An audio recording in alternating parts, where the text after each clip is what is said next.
بسم اللہ الرحمن الرحیم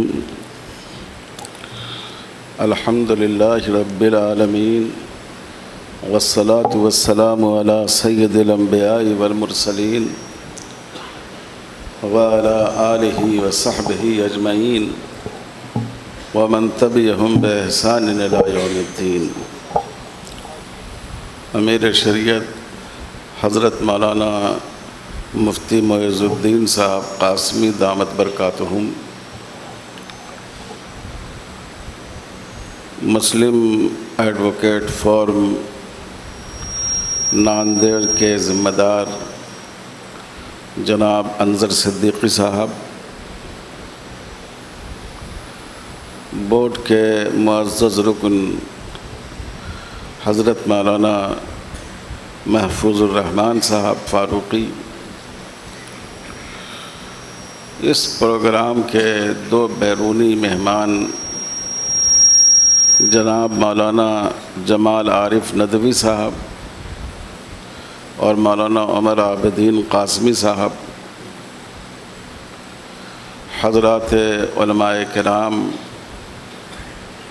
اور اتنی بڑی تعداد میں آئے ہوئے ہمارے بزرگوں اور دوستوں،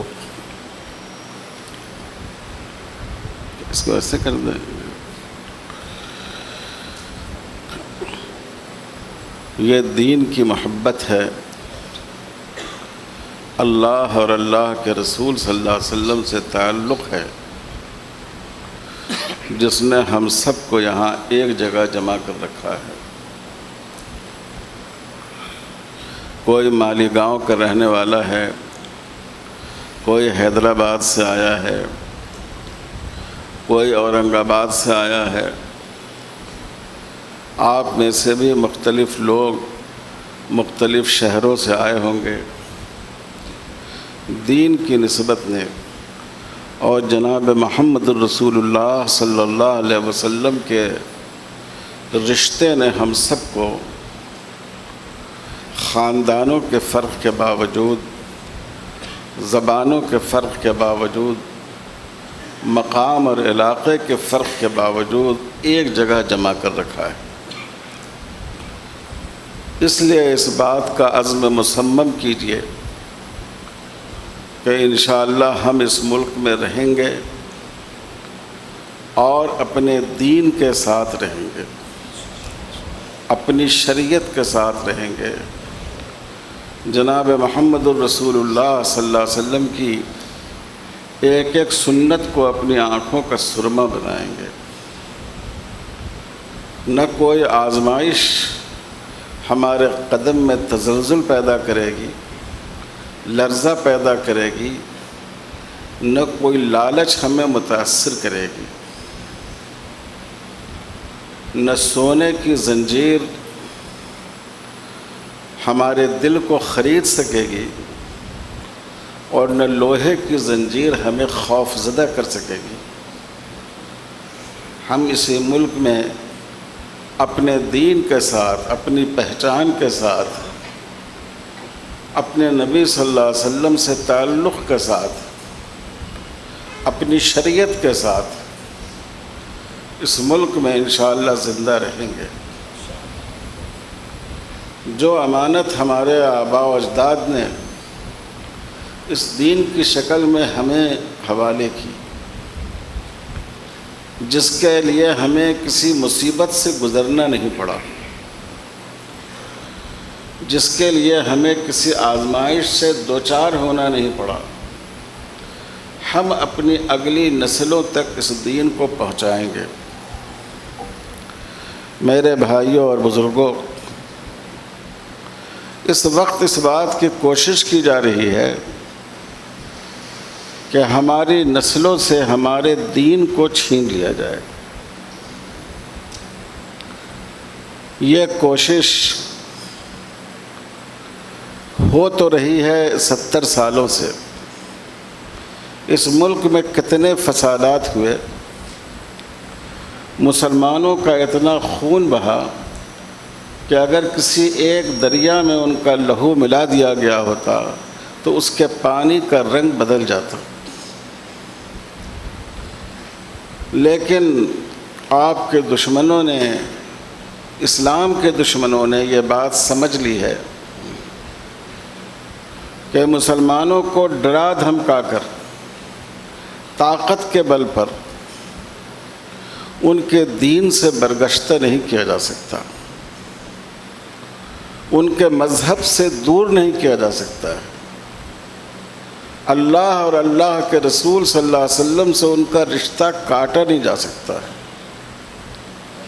اور یہ بات مسلمانوں کو صحابہ سے ورثے میں ملی۔ آج لوگ بات کرتے ہیں فلاں جگہ موب لنچنگ ہو گئی، فلاں شخص مارا گیا۔ کیا حضور صلی اللہ علیہ وسلم کے زمانے میں موب لنچنگ نہیں ہوتی تھی؟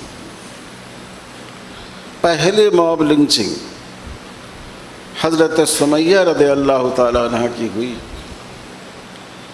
جن کو دوپہر کی دھوپ میں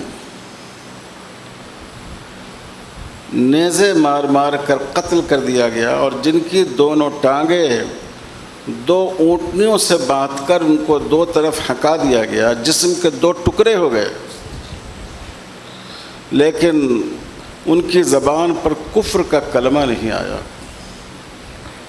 کیا موب لنچنگ حضرت بلال کی نہیں ہوتی تھی؟ جن کے گلے میں رسی ڈال کر گرم ریت پر ان کو گھسیٹا جاتا تھا، مکے کی گلیوں اور کوچوں میں ان کو گھسیٹا جاتا تھا، لیکن ان کی زبان پر اللہ احد کے سوا کچھ اور نہیں آتا تھا۔ کیا موب لنچنگ حضرت خبیب رضی اللہ تعالیٰ عنہ کی نہیں ہوئی کہ پورا مکہ ان کو لے کر باہر گیا اور جسم کے ایک ایک عضو پر تیروں کی بوچھار کر دی گئی اور وہ شہید کر دیے گئے، لیکن ان کی ثابت قدمی میں کوئی فرق نہیں آیا؟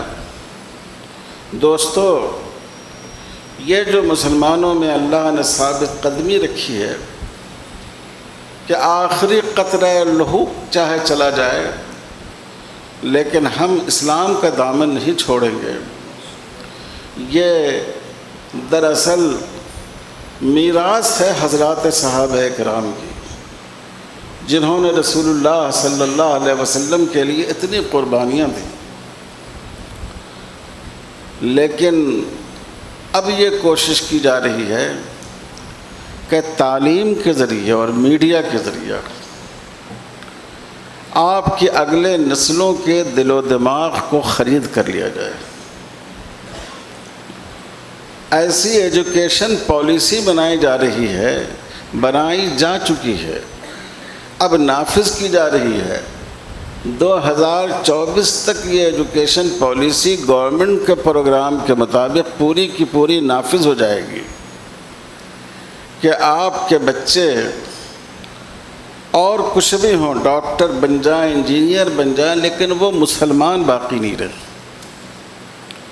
آپ کے بچے جب اسکولوں میں جائیں تو ان کے سامنے سرسوتی جی کی مورتی ہو، وہ وہاں جا کر اپنے ہاتھ جوڑیں، پرارتھنا کریں، ٹیچر ان کو بتائیں دیکھو یہ ایجوکیشن کی دیوی ہیں، ان کی پوجا کرو گے، ان کو خوش رکھو گے تو ایگزام میں تمہارے اچھے مارکس آئیں گے، اچھے نمبرات سے تم کامیابی حاصل کرو گے۔ یہ دیکھو یہ تمہاری یہ لکشمی دیوی ہیں، رزق کی دیوتا ہیں،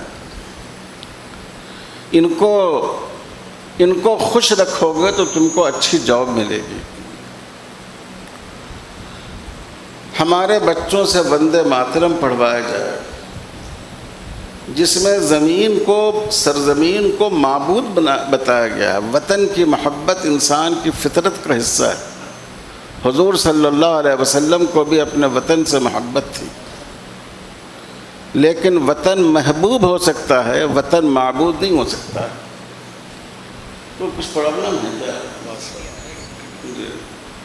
وطن کو محبوب بنایا جا سکتا ہے، اور محبت ہے ہم سب کو اپنے وطن سے۔ ہم اپنے وطن کی حفاظت کے لیے جان دینے کو تیار ہیں، لیکن ہم اپنے وطن کو معبود نہیں بنا سکتے۔ ماں سے زیادہ کس سے محبت ہوتی ہے انسان کو؟ حضور صلی اللہ علیہ وسلم نے بھی ماں کی محبت سکھائی، لیکن جب حضور سے پوچھا گیا کیا ہم ماں کے لیے جھک سکتے ہیں، حضور نے فرمایا کہ نہیں۔ محبت کر سکتے ہو ماں سے، معبود نہیں بنا سکتے ہو ماں کو۔ تو آپ کے بچوں سے وندے ماترم پڑھوایا جائے، یوگا کرایا جائے، اور یوگا صرف ایکسرسائز نہیں ہے۔ گزشتہ سال یا اس سے پہلے سال بعض لوگوں کا بیان آ گیا تھا کہ نماز میں بھی یوگا کے جو آسن ہیں وہ پائے جاتے ہیں، وہ ایکسرسائز اس میں بھی ہوتی ہے۔ اس وقت RSS کے سربراہ کا بیان آیا کہ لوگوں کو یہ نہیں بھولنا چاہیے کہ یوگا ہندو دھرم کا حصہ ہے، اور گیتا میں اس کی پوری تعلیم ہے، یہ ہمارے دھرم کا حصہ ہے۔ یعنی آپ کے بچوں کی صحت کے لیے، ہیلتھ کے لیے یوگا نہیں کروایا جا رہا ہے، اس لیے کروایا جا رہا ہے کہ آپ کا بچہ آہستہ آہستہ ہندو آئیڈیالوجی کو قبول کر لے۔ اس میں سوریہ نمسکار بھی ہوتا ہے، سورج کے سامنے ہاتھ جوڑ کر کچھ کلمے بھی پڑھے جاتے ہیں۔ آپ کے یہاں نصاب تعلیم ایسا بنایا جا رہا ہے کہ اس میں باضابطہ گیتا پڑھائی جائے گی۔ اب کہا جا رہا ہے کہ گیتا کو ہم دھارمک پستک نہیں مانتے، یہ اس ملک کی ایک نیشنل بک ہے، یہاں کے کلچر کی، یہاں کی تہذیب کی نمائندہ بک ہے، اس حیثیت سے اس کو پڑھنا چاہیے۔ ہم اس کے مخالف نہیں ہیں کہ آپ کسی کتاب کا مطالعہ کریں، اسلام نے ایسی پابندی نہیں رکھی کہ آپ دوسرے مذہب کی کتابوں کا مطالعہ نہیں کریں، لیکن آپ کے بچوں کے جب سلیبس میں یہ شامل ہوگا اور پڑھانے والے استاد اس کو عقیدت کے جذبے سے پڑھائیں گے اور اس کے مطابق اس کی تشریح کریں گے، تو ہمارے بچوں کو کیا ذہن بنے گا؟ پھر آپ میڈیا کی طرف آ جائیے، اسلام کو بدنام کرنے کی، اور اب تو پیغمبر اسلام صلی اللہ علیہ وسلم پر لوگوں کی زبانیں کھلنے لگی۔ اس کا مقصد کیا ہے؟ اس کا مقصد یہ ہے کہ آپ کی نسلیں احساس کمتری میں مبتلا ہو جائیں۔ مسلمانوں کی تاریخ پر کو ہدف بنایا جا رہا ہے تاکہ مسلمان بچوں کے ذہن میں یہ بات آئے کہ ہمارے باپ دادا یہ سب چور اچکے لٹیرے غاصب زانی لوگ تھے، اور وہ احساس کمتری میں مبتلا ہو جائیں۔ جب کوئی قوم اپنی تاریخ کے بارے میں احساس کمتری میں مبتلا ہو جاتی ہے تو اس قوم کو اس دین سے، اس فکر سے، اس تاریخ سے ہٹا دینا بہت آسان ہو جاتا ہے۔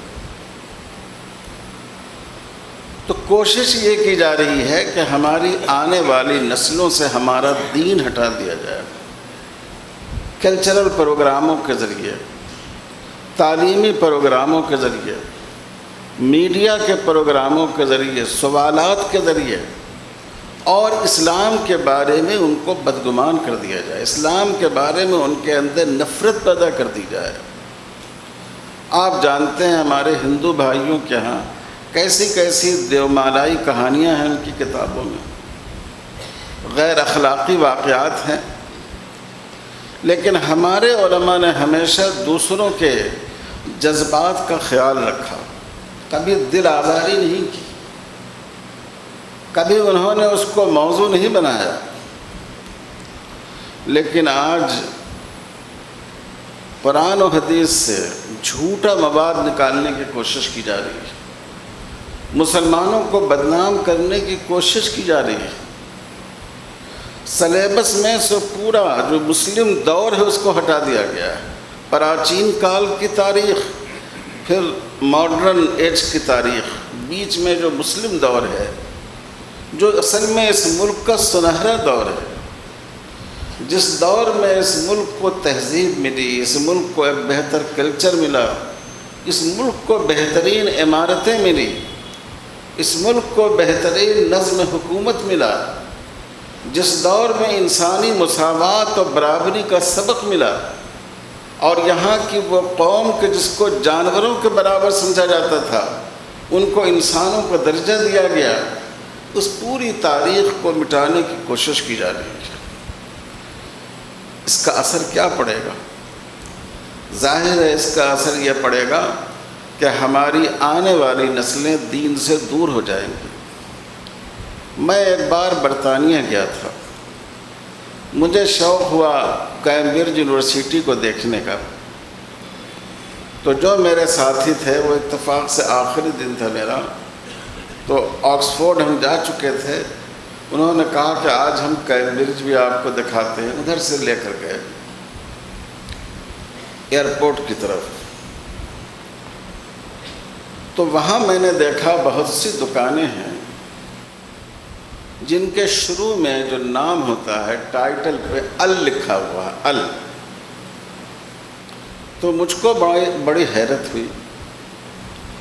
وہ جو ہمارے دوست ہیں وہ عالم بھی ہیں، برٹش شہری ہیں، اچھی انگریزی ہے ان کی۔ میں نے ان سے کہا کہ بھائی انگریزی میں تو حرف تعریف کے طور پر دی کا استعمال ہوتا ہے، د فلاں۔ عربی میں حرف تعریف کے طور پر الف لام کا ال کا استعمال ہوتا ہے۔ مجھے یہ بات سمجھ میں نہیں آتی ہے کہ یہاں جگہ جگہ میں دکانوں کے سائن بورڈ پر اور اس پر نام دیکھ رہا ہوں، اس میں ال لکھا ہوا ہے۔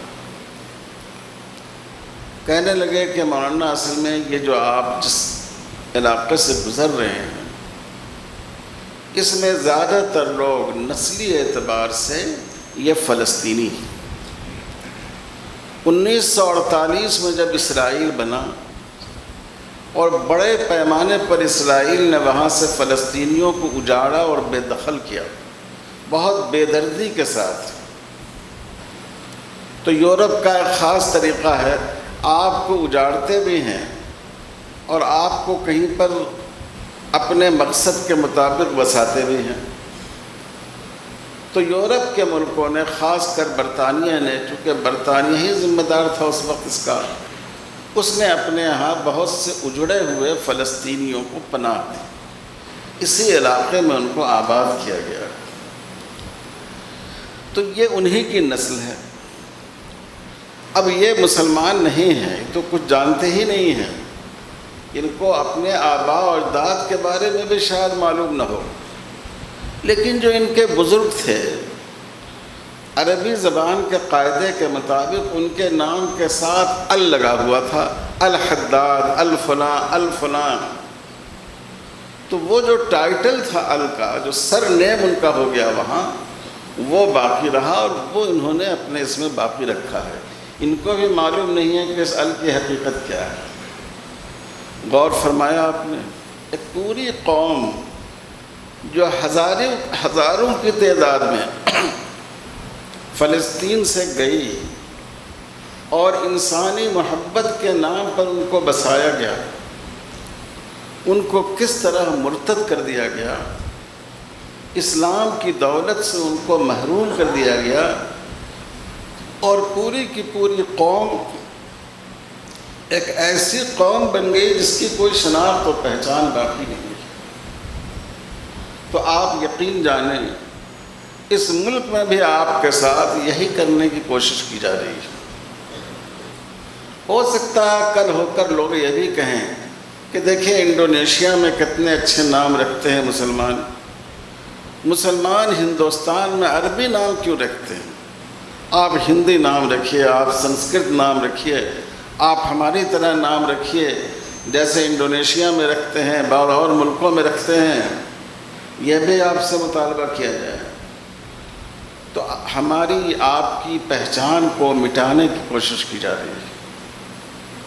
سب سے اہم بات یہ ہے کہ ہم اپنی پہچان کی حفاظت کریں۔ قومیں اپنی بیدار مغزی سے، اپنی پلاننگ سے، اپنی تدبیر سے اپنے آپ کو بچاتی ہیں۔ یہودیوں کی تاریخ آپ نے پڑھی ہوگی، 1948 سے پہلے تک پوری دنیا میں مارے پھرتے تھے۔ جب یورپ میں ہر جگہ ان پر ظلم ہوتا تھا، ان کو غلام بنا کر رکھا جاتا تھا، ان کے پیسے پورے سیز کر لیے جاتے تھے، ان کا قتل عام ہوتا تھا۔ جرمنی کا واقعہ تو مشہور ہے، لیکن پورے یورپ میں ان کے ساتھ یہی ہوتا تھا۔ اس وقت مسلمانوں نے، خاص کر عثمانی خلافت نے، ان کو پناہ دی اپنے یہاں۔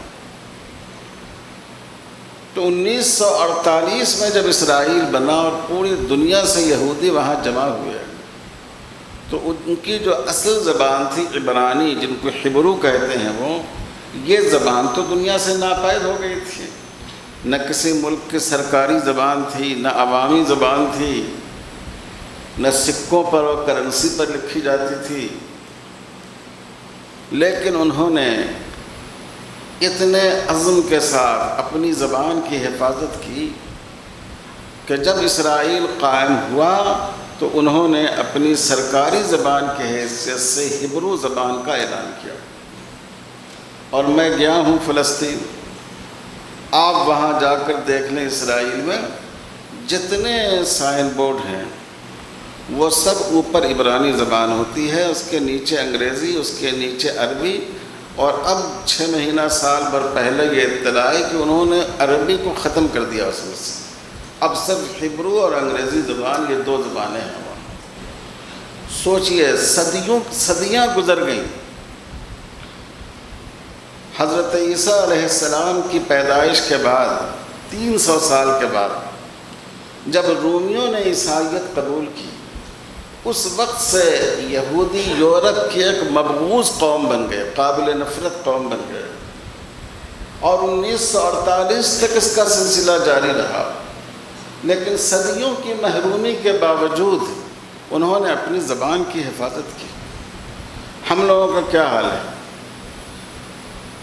ہماری زبان ہے اردو زبان، پورے ملک میں مسلمانوں کی رابطے کی زبان ہے۔ اس زبان میں قرآن و حدیث کے کثرت سے الفاظ ہیں، اسلامی اصطلاحات ہیں۔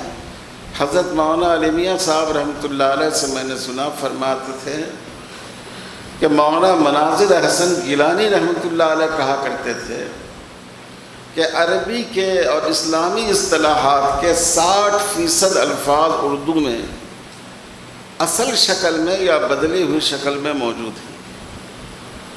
جو 40% الفاظ رہ گئے ہیں، اگر ہم لوگ منظم طور پر اس کو بھی اردو میں داخل کر دیں تو پوری اسلامی اصطلاحات اردو میں آ جائیں گے۔ حضرت مولانا علی میاں صاحب رحمۃ اللہ علیہ سے میں نے خود سنی یہ بات۔ لیکن ہمارا حال یہ ہے کہ ہم نے تو اپنی زبان چھوڑ دی۔ آج میں دارالقضا گیا تھا، میں نے دیکھا کہ درخواستیں مراٹھی میں لکھی ہوئی ہیں۔ کوئی زبان بری نہیں ہوتی ہے، لیکن آپ کی اپنی ایک زبان ہے، اس کا بھی تو آپ پر حق ہے۔ لکھنؤ اردو کی آماج گاہ بلکہ اس کی پیدائش گاہ ہے۔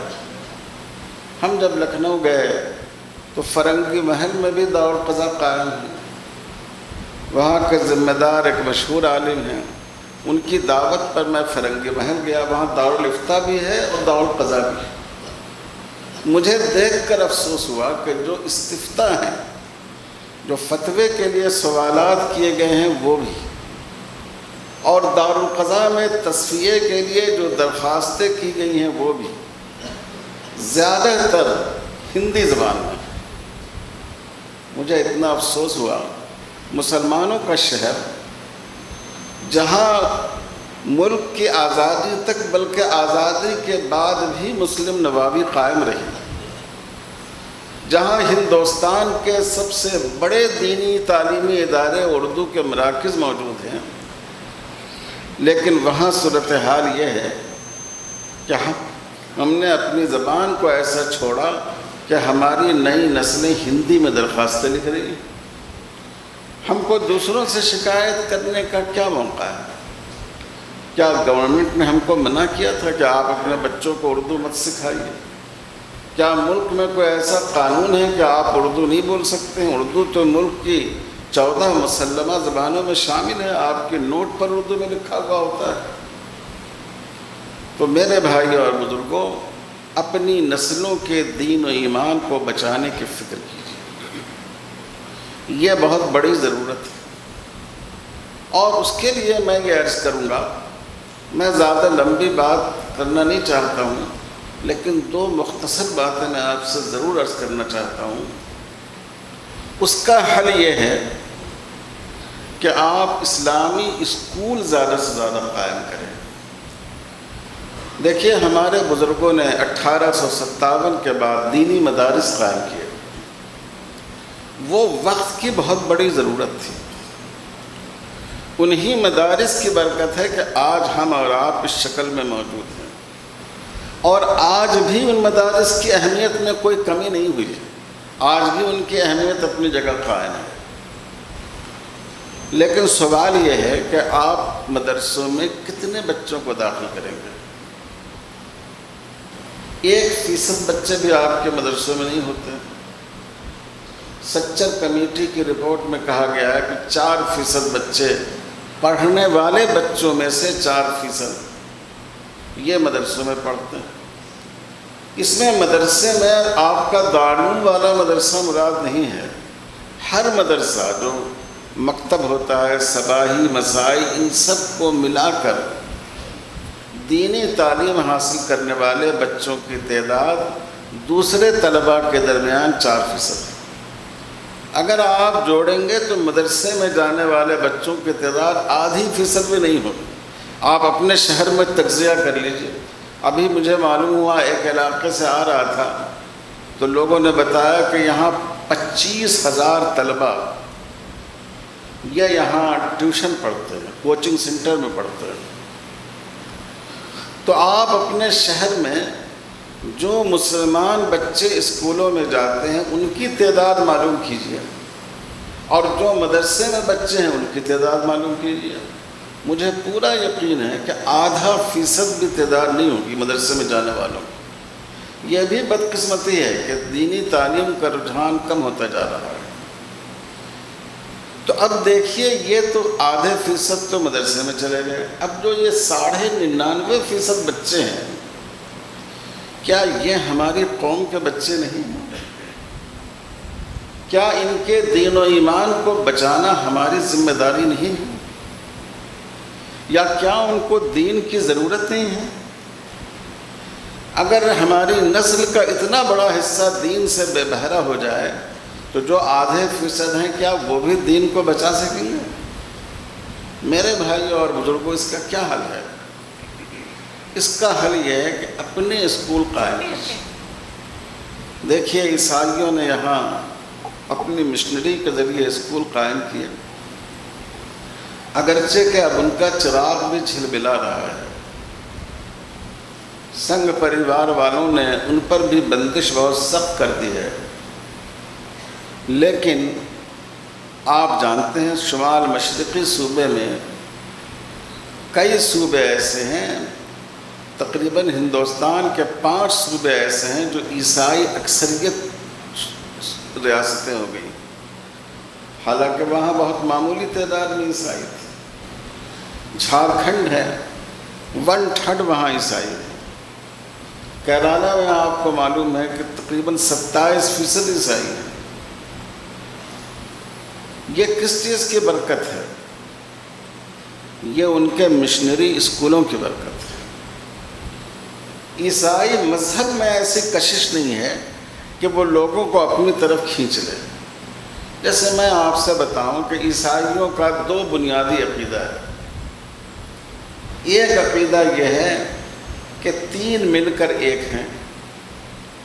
ان کے خیال کے مطابق، نعوذ باللہ، باپ، بیٹے اور روح القدس، یہ 3 مل کر ایک بنتے ہیں۔ آپ سوچئے کہ یہ عقل میں آنے والی بات، یہ 3 ہیں تو یہ 1 کیسے ہو جائیں گے؟ اور ان کا دوسرا بنیادی عقیدہ ہے عقیدہ کفارہ، کہ حضرت عیسیٰ علیہ السلام پھانسی پر چڑھا دیے گئے، اس لیے سولی پر چڑھائے گئے کہ وہ انسانوں میں گناہ منتقل ہو رہا تھا، نعوذ باللہ، حضرت آدم علیہ السلام کے وقت سے، اس کے لیے کفارہ بن جائیں، اس لیے حضرت عیسیٰ پھانسی پر چڑھ گئے۔ غلطی ہم نے کیا اور پھانسی پر آپ چڑھ جائیں اور ہمارا گناہ معاف ہو جائے، اس میں کوئی معقولیت ہے؟ یہ دو بنیاد، جیسے ہمارے یہاں توحید اور آخرت ہے، ان کے یہاں تثلیث اور کفارہ، یہ دو بنیادی عقیدے۔ آپ اگر غور کریں، کوئی اس کی عقلی بنیاد نہیں، کوئی سمجھدار آدمی اس کو قبول نہیں کر سکتا۔ لیکن عیسائیت پھیلی کیسے؟ ان مشنری اسکولوں کے ذریعے، ان کے ذریعے اس مذہب کو ہر علاقے میں یہ پھیلی۔ آپ کشمیر میں دیکھیے، ایک مسلم ریاست ہے، مسلمانوں کی بڑی تعداد عیسائی مشنریز کے ذریعے مرتد ہوئی، اور جتنے وہاں کے بڑے بڑے قائدین ہیں، مذہبی قائدین بھی، وہ بھی عیسائی مشنریز کے پڑھے ہوئے ہیں۔ آپ ہمارے ہندو بھائیوں کے یہاں دیکھیے، سنگھ پریوار والوں نے اپنے اسکول قائم کرنے شروع کیے۔ اب مجھے تعداد یاد نہیں ہے، لیکن پورے ملک میں لاکھوں اسکول ہیں ان کے، جس میں بچوں کو ہندو آئیڈیالوجی کے مطابق، ہندو کلچر کے مطابق تعلیم دی جاتی ہے۔ جیسے ہمارے مدرسے ہیں، ویسے انہوں نے گروکل قائم کیے ہیں بڑے بڑے، بڑی تعداد میں وہاں بچے بورڈنگ میں رہتے ہیں، ان کو ساری سہولتیں دی جاتی ہیں، اور یہ انہیں ہندو مذہب کی تعلیم بھی دی جاتی ہے، ان کی تبلیغ بھی سکھائی جاتی ہے، اور پھر آپ جانتے ہیں کہ RSS کیا کرتی ہے، کس طرح فساد مچاتی ہے، اس کا ہنر بھی سکھایا جاتا ہے۔ ہزاروں کی تعداد میں لوگ تیار ہو رہے ہیں۔ تو میں آپ سے عرض کر رہا ہوں کہ یہ مدرسے کے طلباء بہت مبارک ہیں، انہی کے ذریعے دین کا بقا ہے۔ لیکن جو ہمارے 99.5% بچے ہیں، کیا ہم لوگ ان کو کفر و شرک کے حوالے کر دیں گے؟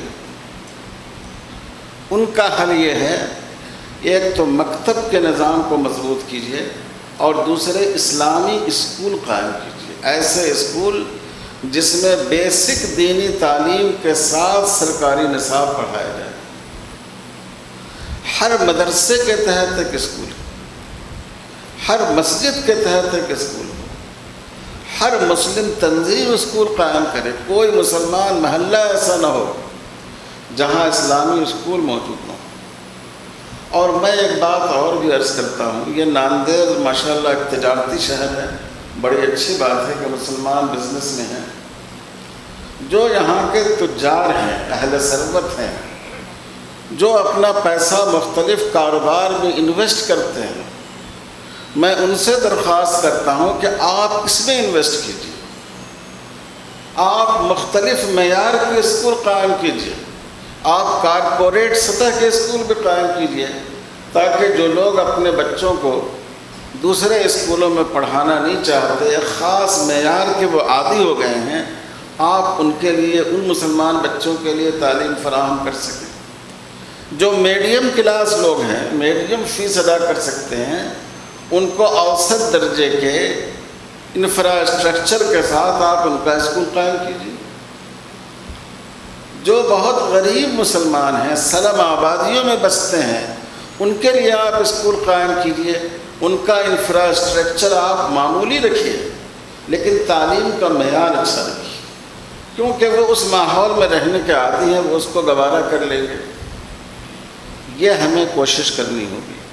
جیسے حضرت نانوتوی رحمۃ اللہ علیہ نے اس وقت مدارس کے قیام کی تحریک چلائی، آج اسلامی اسکولوں کے قیام کی تحریک چلانے کی ضرورت ہے۔ جو حضرات علماء یہاں موجود ہیں، میں ان سے بھی درخواست کرتا ہوں کہ اگر ہم لوگوں نے اس کی طرف توجہ نہیں کی، ہم اپنی آئندہ نسلوں کو کھو دیں گے۔ آپ کا بیان سننے والا کوئی نہیں ہوگا، آپ کی بات کو سمجھنے والے لوگ قوم میں باقی نہیں رہیں گے، جو ہماری نئی نسلیں ہیں۔ ایک اور دوسرے مکاتب کا نظام، گھر گھر مکتب کا، محلے محلے مکتب کا نظام ہونا چاہیے۔ اس سلسلے میں بڑا اچھا نمونہ پیش کیا ہے گجرات کے بھائیوں نے۔ آپ وہاں دیکھیے، گاؤں گاؤں، محلے محلے مکاتب کا نظام ہے، اور تصور ہی نہیں ہے کہ بچہ مکتب میں نہ پڑھے۔ میرے وہاں بہت سے احباب بھی ہیں، شاگرد بھی ہیں، وہ لوگ کہتے ہیں کہ اگر کوئی پڑھنے کی عمر کا بچہ ادھر ادھر گھومتا ہوا نظر آتا ہے تو محلے کا ہر بزرگ ان کو ٹوکتا ہے کہ تم ادھر کہاں کیوں نظر آ رہے ہو، تم مکتب کیوں نہیں گئے؟ ایسا ماحول بنائیے، مکتب کے نظام کو مضبوط کیجیے، اسلامی اسکول قائم کیجیے۔ آج کل ایک مزاج ہمارے ہاں ٹیوشن کا بہت زیادہ ہو گیا ہے، دینی کتاب مضامین کے لیے بھی لوگ ٹیوٹر رکھتے ہیں۔ بہرحال نہ پڑھانے سے تو ٹیوشن کرا دینا بہتر ہے، لیکن آپ یاد رکھیے تعلیم کے لیے استاذ کافی نہیں، تعلیم کے لیے ماحول ضروری ہے۔ ماحول سے بچہ پڑھتا ہے۔ آپ کوئی چیز پڑھا رہے ہیں، ایک 50 بچہ پڑھ رہا ہے، نورانی قاعدہ پڑھا رہے ہیں، 50 بچہ پڑھ رہا ہے، ایک دوسرے کو سن کر یاد کرتا ہے، ایک دوسرے کو سن کر پڑھنے کا جذبہ ہوتا ہے۔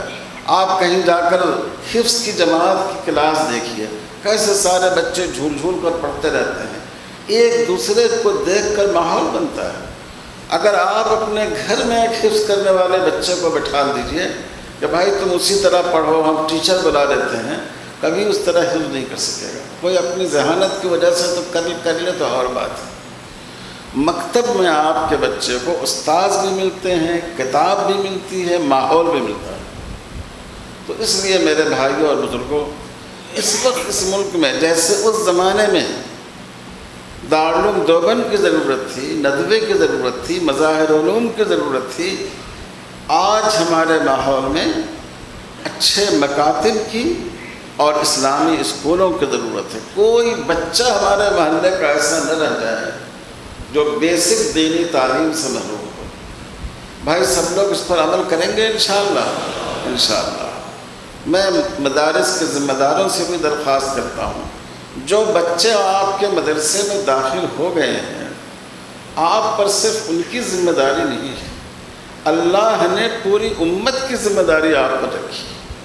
جو بچے آپ کے مدرسے میں داخل نہیں ہوئے ہیں ان کی بھی فکر کیجیے، ان کے لیے ماحول بنائیے۔ آپ محلے میں جائیے، لوگوں کو جمع کیجیے، ان سے کہیے کہ وہ خود خرچ کریں اپنے بچوں کی تعلیم پر، ان کی تعلیم کا نظام بنائیے۔ یہ اگر ہم اپنی آگنے والی نسلوں کے ایمان کو بچانا چاہتے ہیں، یہ بہت ضروری ہے۔ میرے بھائیوں، احتجاج کرنا بہت آسان ہے۔ اگر ہم کوئی ایسا پرجوش نعرہ لگا دیں، کہیں چلے بھائی سب لوگ ناندیڑ میں ریلی نکال لیں، پورا مجمع نکل جائے گا، لیکن اس سے قومیں اپنے وجود کو باقی نہیں رکھ سکتی۔ گہرائی والا کام کیجیے، دور رس اثر کا حامل کام کیجیے، اور وہ یہ ہے کہ مکتب کا نظام اور اسلامی اسکولوں کا نظام۔ دوسری بات میں ایک اور عرض کر کے اپنی بات ختم کرتا ہوں۔ میرے بھائیوں اور بزرگوں، رسول اللہ صلی اللہ علیہ وسلم نے اپنے ہمسایوں کے ساتھ بہتر سلوک کرنے کا مشورہ دیا۔ حضرت عبداللہ ابن عمر رضی اللہ تعالیٰ عنہ کی روایت ہے کہ حضور صلی اللہ علیہ وسلم پڑوسی کے ساتھ حسن سلوک کا کی اتنی زیادہ تاکید کرتے تھے کہ ہم لوگوں کو اندیشہ ہو گیا کہ کہیں پڑوسیوں کو وارث نہ بنا دیا جائے، آپ کے بعد آپ کے مال میں ترکے میں ان کو وارث نہ بنا دیا جائے۔ اور پڑوسی صرف اپنا رشتہ دار ہی پڑوسی نہیں ہوتا ہے، یا صرف مسلمان ہی پڑوسی نہیں ہوتا ہے، ہر انسان آپ کا پڑوسی ہو سکتا ہے۔ غیر مسلم بھائی ہیں، وہ بھی ہمارے پڑوسی ہیں، اور حضور صلی اللہ علیہ وسلم نے اس کا خیال رکھا۔ بعض دفعہ آپ نے بکرا ذبح کرایا اور خاص طور پر تاکید فرمائی کہ فلاں یہودی پڑوسی اس کے ہاں بھی پہنچنا چاہیے۔ حضرت عبداللہ ابن عمر رضی اللہ تعالیٰ عنہ کے بارے میں بھی منقول ہے۔ میرے بھائیوں اور بزرگوں، آج جو اس ملک میں مسلمانوں کے خلاف نفرت کا سیلاب آیا ہوا ہے، اس میں ہم بھی قصوروار ہیں۔ ہم نے اپنے غیر مسلم ہمسایوں سے اپنا تعلق قائم نہیں رکھا۔ دیکھیے، آپ صورتحال اپنے شہر کی بھی دیکھیے، مسلمانوں کے محلے الگ ہو گئے، غیر مسلموں کے الگ ہو گئے۔ پہلے ملے جلے محلے تھے، ایک دوسرے سے ملاقات ہوتی تھی، بات چیت ہوتی تھی۔ اب محلے الگ الگ ہیں، چاہے وجہ اس کی جو بھی ہو، فسادات ہوں، کوئی بھی وجہ ہو۔ مسلمان بچوں اور غیر مسلم بچوں کے اسکول الگ الگ ہو گئے۔ یہاں کی بات میں نہیں کہتا، مگر حیدرآباد کی بات کہتا ہوں، اور کئی جگہ یہی صورتحال ہے کہ جو مسلم اسکول ہیں وہ 100% مسلم اسکول، مشکل سے 2-4 کوئی غیر مسلم بچہ ہے۔ جو غیر مسلم اسکول ہے وہ 100% غیر مسلم اسکول ہے، مشکل سے چند مسلمان بچے ہیں۔ تو جو طلبہ میں ایک دوسرے سے بات ہوتی تھی، ملاقات ہوتی تھی، ایک دوسرے کے بارے میں جانتے تھے، ایک دوسرے کو سمجھتے تھے، وہ ختم ہو گیا۔ نیچے سے لے کر آپ اوپر تک چلے جائیں، ہمارے بزرگوں کے تعلقات اس زمانے میں بڑے بڑے غیر مسلم قائدین سے تھے۔ جواہر لال نہرو ملک کے پہلے وزیر اعظم تھے، مولانا ابوالکلام آزاد سے، مولانا حفظ الرحمن صاحب سہاروی سے، بہت سے علماء سے، مولانا حسرت موہانی سے گہرے دوستانہ روابط۔ مولانا حفظ الرحمن صاحب رحمۃ اللہ علیہ کینسر کے مریض ہو گئے تھے، اور حکومت کے خرچ پر ان کو بھیجا گیا تھا علاج کے لیے امریکہ۔ نہرو جی کی اس پر تحریر پر، اور جب مولانا آزاد واپس آئے تو نہرو کوئی معمولی آدمی تو تھے نہیں، ملک کے وزیر اعظم تھے، لیکن جواہر لال نہرو مولانا حفظ الرحمن صاحب کو لینے کے لیے خود ایئرپورٹ پر گئے۔ سوچئے کیسے روابط تھے ان کے۔ ڈاکٹر راجندر پرساد اور جو یہ بہت سے خود مہاتما گاندھی جی، بہت سے غیر مسلم قائدین جن کے ہم نام آج سنتے ہیں، اس زمانے میں ہمارے علماء اپنے دین پر، اپنے کلچر پر ثابت قدم رہتے ہوئے ان سے ان کے روابط استوار تھے۔ اسی کا نتیجہ ہے کہ جو ملک کا دستور بنا اس میں اقلیتوں کے حقوق رکھے جا سکے۔ جو سمویدھان بنا ہے جس میں اقلیتوں کو دفعہ 25 اور 26 میں مذہبی آزادی کا حق دیا گیا، دفعہ 29 اور 30 میں ان کو تعلیم سے متعلق حقوق دیے گئے، اور حقوق بھی دیے گئے۔ جیسے آج یہ تحریک چل رہی ہے RSS کی طرف سے کہ اس کو ہندو راشٹر ہونا چاہیے، یہ تحریک اس وقت بھی چل رہی تھی۔ اور ایمانداری کی بات یہ ہے کہ اگر جواہر لال نہرو کے بجائے سردار ولبھ بھائی پٹیل اگر وزیر اعظم بنے ہوتے تو شاید یہ سمویدھان کچھ اور انداز کا ہوتا۔ لیکن ہمارے بزرگوں نے اس زمانے کے جو سیکولر ذہن، سنجیدہ ذہن غیر مسلم قائدین تھے، ان سے اپنے روابط استوار کیے، ان سے اپنے تعلقات رکھے، اور ان تعلقات کا فائدہ اٹھاتے ہوئے جو نقشہ اس ملک کا بنا تھا اس کے مطابق اس کو ایک سیکولر ملک بنانے کی کوشش کی گئی، اس کے دستور میں اس کی گنجائش رکھی گئی، اور پھر اسی پر بعد میں بھی لوگ چلے۔ آپ نے دیکھا ہوگا اخبار میں آج کہ کل ایک سپریم کورٹ میں ایک ریٹ پٹیشن دائر ہوئی ہے کہ سوشلزم اور سیکولرزم کا لفظ جو دستور میں داخل کیا گیا ہے یہ 1972 میں داخل کیا گیا ہے، اس کو اس میں سے نکال دیا جائے۔ تو جو تحریک آج چل رہی ہے وہ تحریک اس وقت بھی موجود تھی۔ RSS تو آزادی سے پہلے وجود میں آ چکی تھی اور پوری طرح سرگرم تھی،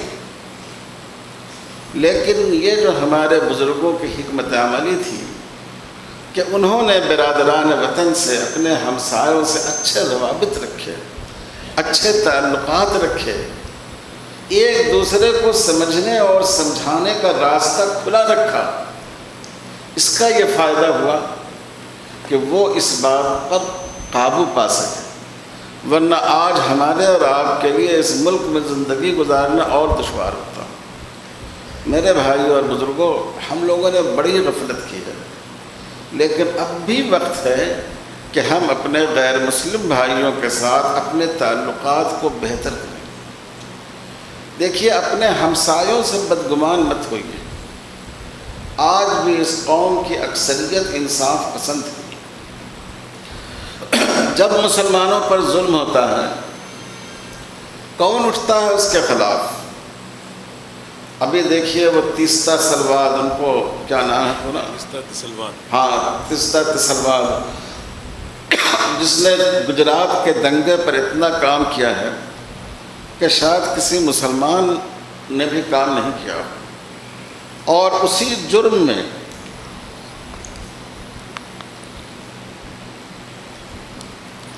اسی کی پاداش میں وہ گرفتار کی گئی، اور عالمی دباؤ کی وجہ سے اس کو عبوری ضمانت دی گئی.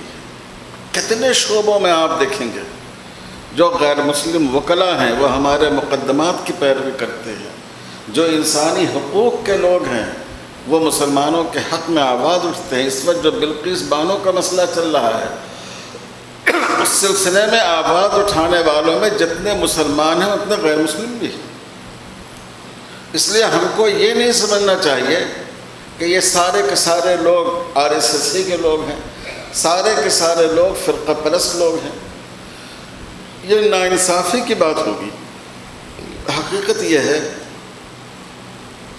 مجھے حلق میں خراش ہوئی، حقیقت یہ ہے کہ اس قوم میں بہت سے اچھے لوگ آج بھی موجود ہیں، اور اگر آپ اپنے کیس کو بہتر طور پر پیش کریں اور بہتر اخلاق کے ساتھ آپ ان سے اپنے مراسم قائم کریں تو وہ آپ کے لیے حفاظت کی دیوار بن کر کھڑے ہو جائیں گے.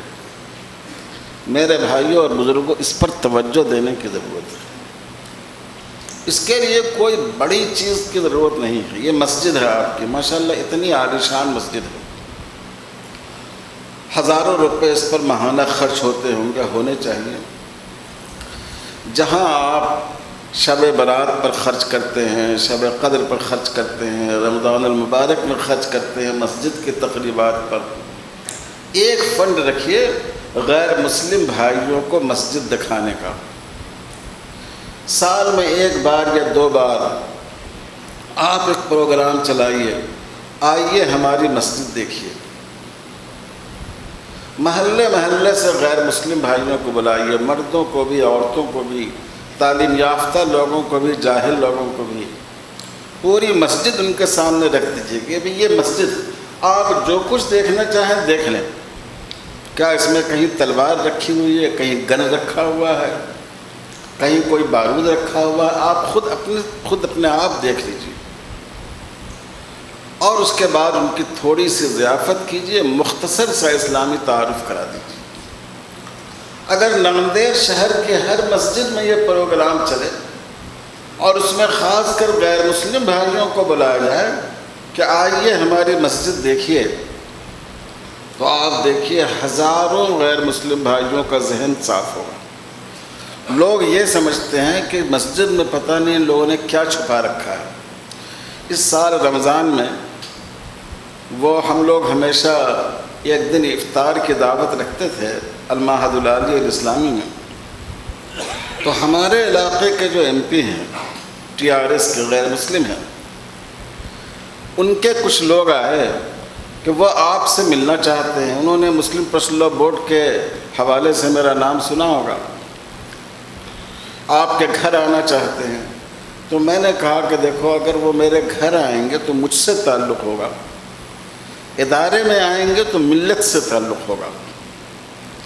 تو ہم مدرسے میں ان کے لیے افطار کا انتظام کرتے ہیں، آپ ان کو بھی لائیے اور ان کے ساتھ جو لوگ آ سکیں ان کو بھی لائیے.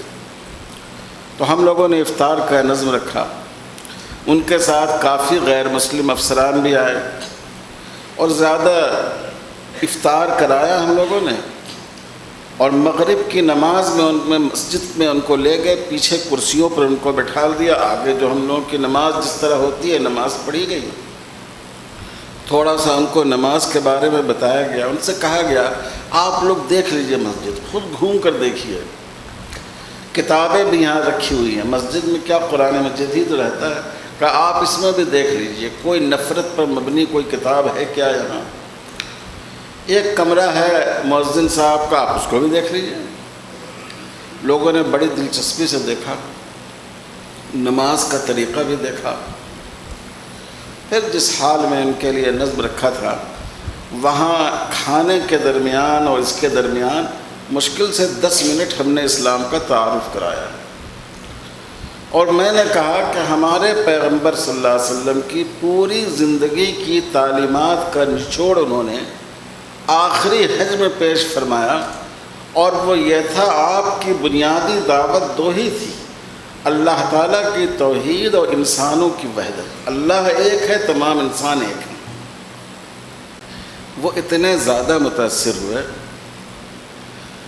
کہ وہاں سے جا کر بھی فون کیا، ان سے مولانا عمر صاحب سے بھی کہا کہ مجھے بڑا اچھا لگا، مجھ سے جاتے ہوئے کہا کہ ہم لوگ تو بہت سی جگہ جاتے ہیں، لوگ اپنے کام کے لیے بلاتے ہیں سیاسی، لیکن آپ کے یہاں جو ہم آئے تو ہم کو بہت سکون محسوس ہوا یہاں آ کر۔ اور محلے کے مسلمان چاہتے تھے کہ کچھ مسئلہ پیش کریں ان کے سامنے، سڑک کا، ڈرینیج کا۔ میں نے کہا نہیں، آج کوئی مسئلہ ان کے سامنے مت پیش کرو، آج ان کے سامنے صرف دین کو پیش کرو، ایک ہی پیغام وہ یہاں سے لے کر جائیں۔ تو میرے بھائیوں اور بزرگوں، اس طرح آپ تعلقات کو اچھے کر سکتے ہیں۔ آپ کے شہر میں ہاسپٹل ہوں گے، میں مدرسے والوں سے بھی عرض کرتا ہوں، کبھی ایسا کیجئے، اندازہ کر لیجئے اس ہاسپٹل میں کتنے مریض ہوں گے، 100 مریض ہوں گے، 100 پیالی چائے بنوائیے، 200 عدد بسکٹ لے لیجئے، 100 سیب لے لیجئے، گھوم جائیے، ہر بیڈ پر کہیے کہ یہ چائے ہے، یا آپ کے لیے بسکٹ ہے، یہ سیب آپ کھا لیجئے۔ جب لوگ آپ کا شکریہ، اور اپنے ساتھ پہچان مسلمانوں کی رکھی، کہاں سے آپ آئے ہیں؟ صاحب میں فلاں مدرسے سے آیا ہوں۔ صاحب آپ کا بہت شکریہ۔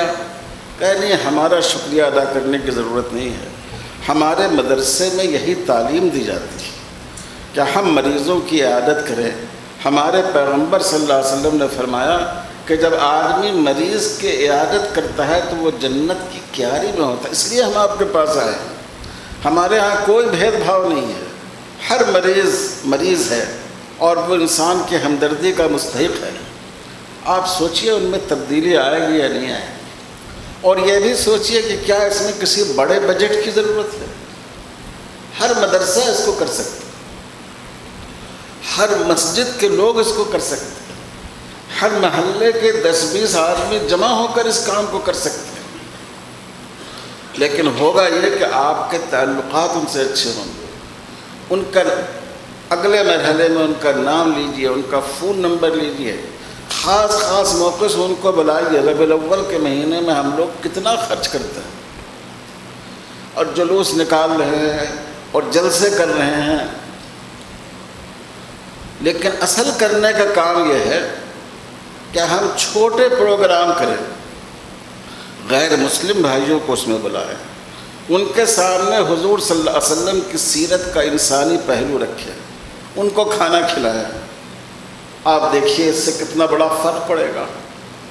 یہ زیادہ بات کہنے سے اصل میں آدمی کے ذہن سے باتیں نکل جاتی ہیں، اس لیے میں بات کو اپنی لمبی نہیں کرنا چاہتا۔ ان دو باتوں کو، یہ دو میری طرف سے اس بات کو میں آپ لوگوں سے درخواست کرتا ہوں کہ آپ اس کو قبول فرما لیجیے۔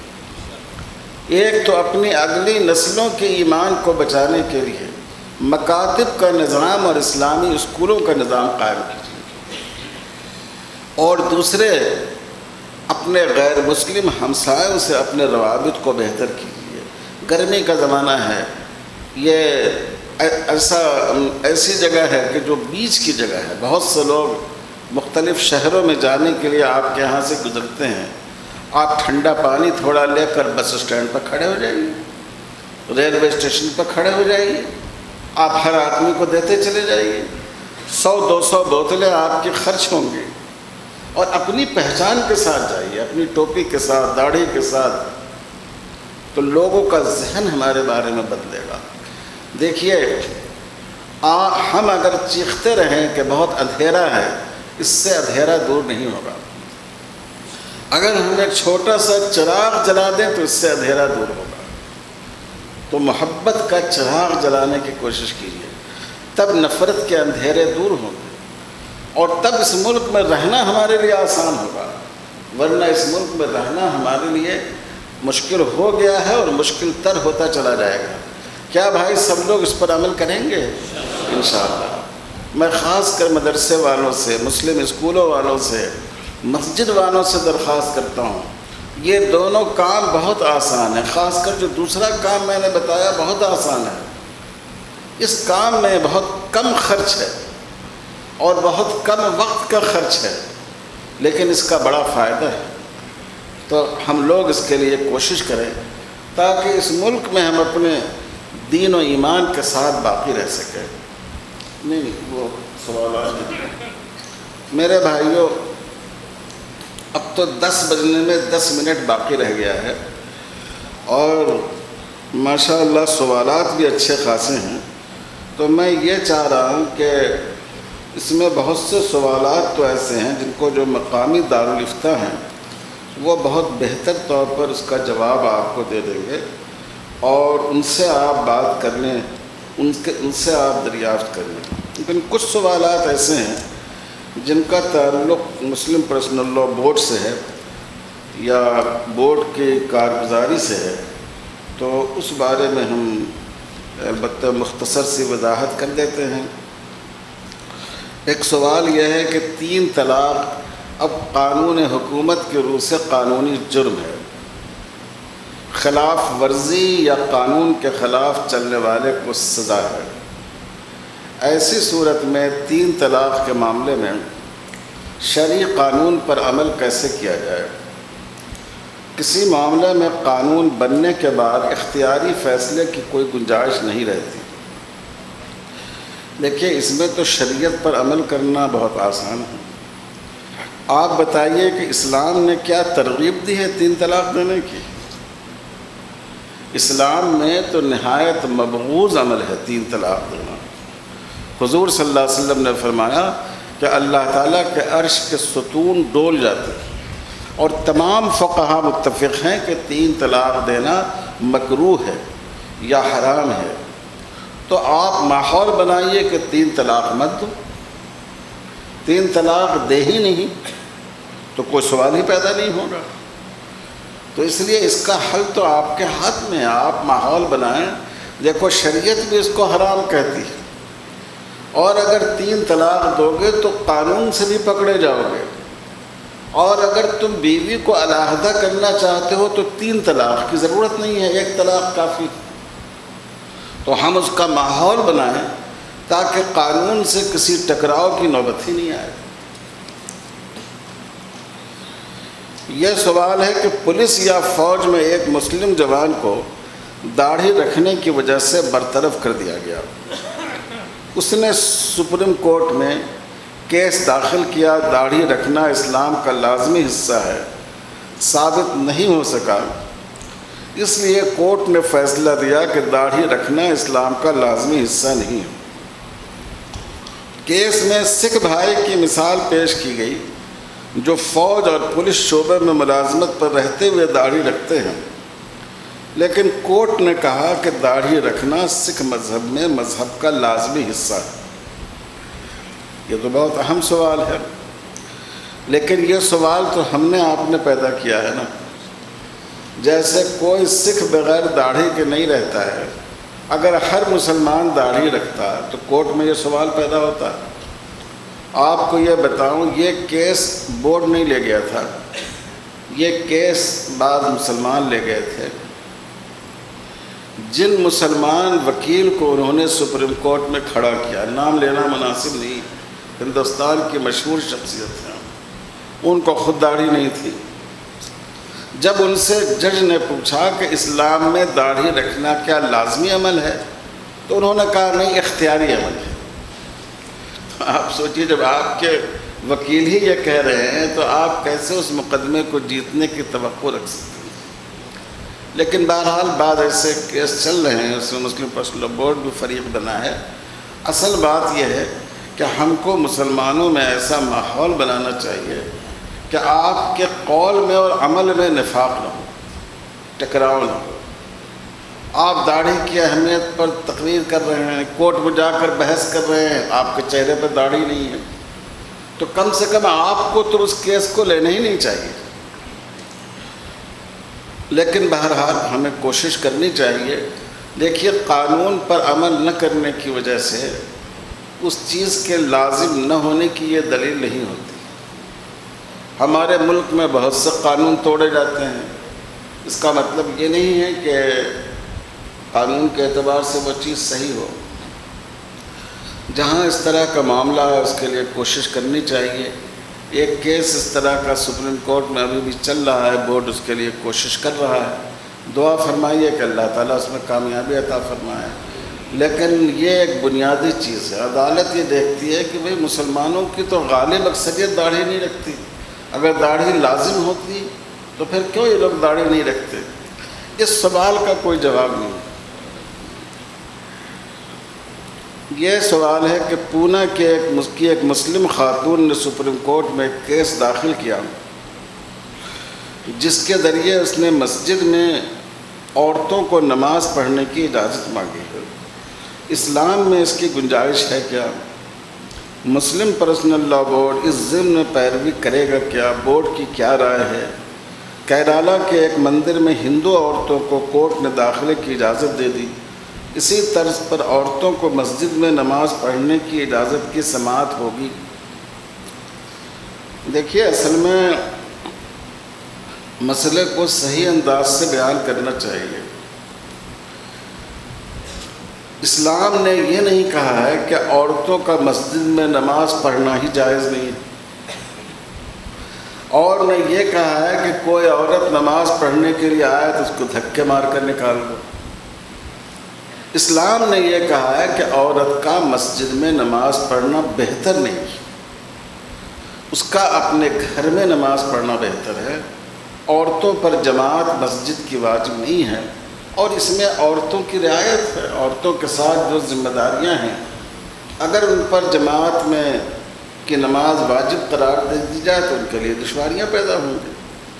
تو ایک تو ہم لوگوں کو بات ایسی کرنی چاہیے کہ ہم پکڑ میں نہیں آئیں. اگر کوئی آپ سے پوچھے کہ آپ کے ہاں عورت کو مسجد میں جانے کی اجازت نہیں ہے، آپ کہیے بالکل غلط ہے. ہمارے یہاں مسجد میں جانے کی اجازت ہے، عورت آ سکتی ہے. ہندو مذہب کی بات جو سبریمالا مندر کا حوالہ دیا گیا ہے اس کی بات الگ ہے. سبریمالا کیس کی کہ ہندوؤں کے یہاں بہت سی خواتین کو جو 14-15 سال سے لے کر 50 سال تک ہوں، یعنی جو حیض کا زمانہ ہوتا ہے، اس میں عورتوں کو بالکل آنے سے منع کر دیا گیا. ہمارے یہاں یہ ہے کہ ناپاکی کی حالت میں ہو تو وہ داخل نہیں ہوں. لیکن ہماری شریعت میں عورت کو مسجد میں آنے سے بالکل منع تو نہیں کیا گیا ہے نا. رمضان المبارک کا